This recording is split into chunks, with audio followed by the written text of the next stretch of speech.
What would you do if something you worked hard for, something you owned, was suddenly claimed by someone else?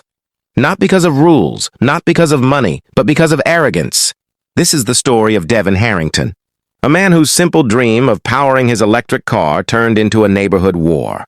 And when the HOA president decided his charger was public property, Devon set a trap that no one in that community would ever forget. Devon Harrington had always believed in keeping life simple. At 42, he had worked tirelessly as an engineer to give his family the life he never had growing up.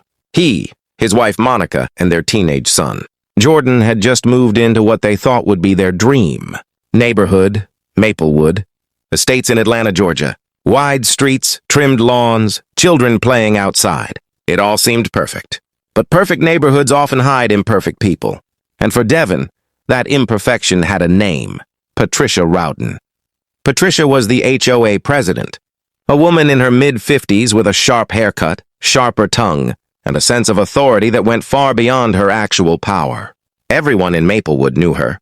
She was the kind of person who measured grass with a ruler, who sent warning letters for leaving trash cans out 10 minutes too long.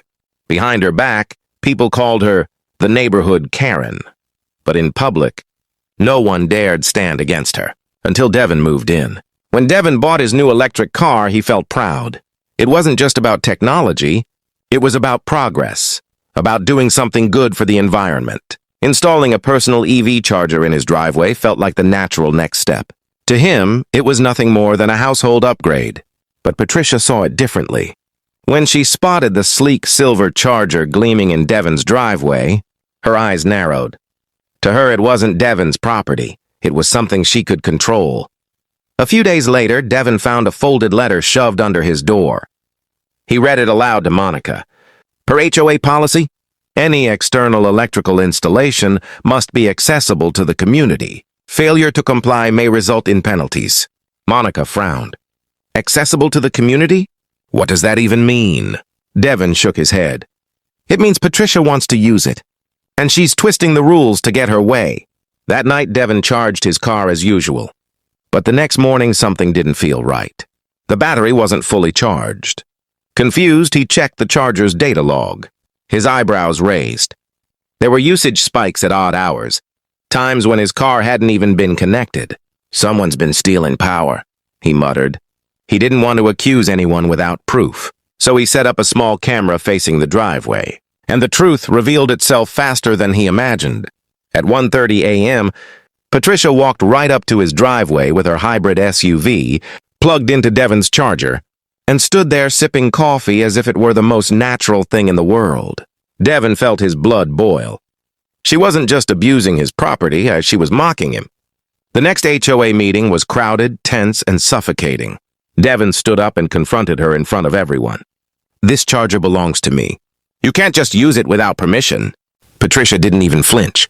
With a smug smile, she replied, Oh, Devon, don't be so selfish.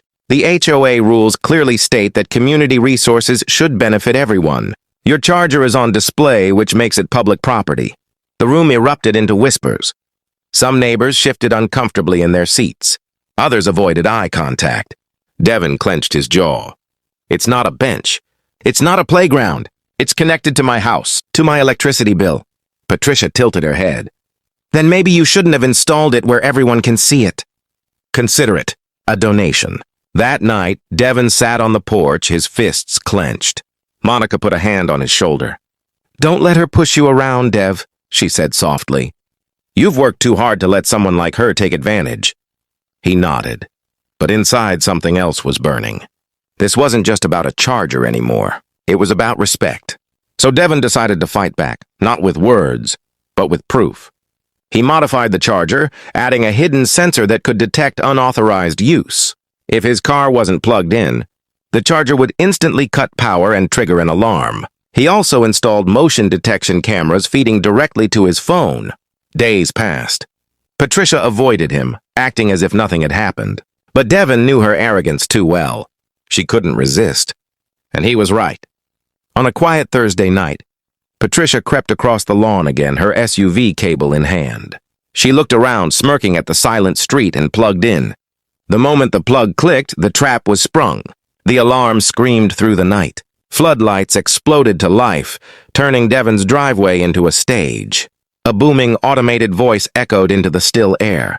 Unauthorized usage detected. This is private property. You are being recorded. Patricia's face turned ghostly white. She froze, cable still in hand. But the real blow came from what Patricia hadn't expected. An audience.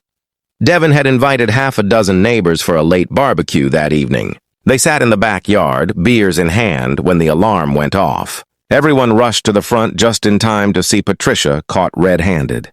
Phones came out. Cameras recorded. Whispers spread like wildfire. Patricia stammered, This is harassment. I am the HOA president. I have the authority. But Devon, calm and steady, walked forward holding a thick binder. Not anymore, Patricia. He flipped open to the Georgia state property law, reading aloud, All fixtures installed on private. Driveways are the sole property of the homeowner. Unauthorized use is considered trespassing and theft of services. Patricia's mouth opened, but no sound came out. Devon then played the video recordings. Night after night, Patricia sneaking into his driveway, stealing his electricity. The neighbors gasped. Some laughed. One muttered, She finally got caught. Her power crumbled that very moment. The woman who once ruled, with fear now stood humiliated, under the glare of Devon's lights and the watchful eyes of the entire neighborhood. Within a week, the HOA board held an emergency vote. Patricia was removed as president. Devon's evidence had left them no choice. For the first time, Maplewood Estates felt free. People began greeting Devon with nods of respect, smiles, even quiet thank yous. As Devon drove his EV down the street, fully charged, he couldn't help but smile. Justice had been served. Narrator, closing. What Patricia thought was public property turned out to be her downfall. And Devon's story became a reminder for the entire neighborhood. When you stand your ground, even against the loudest voices, the truth always wins.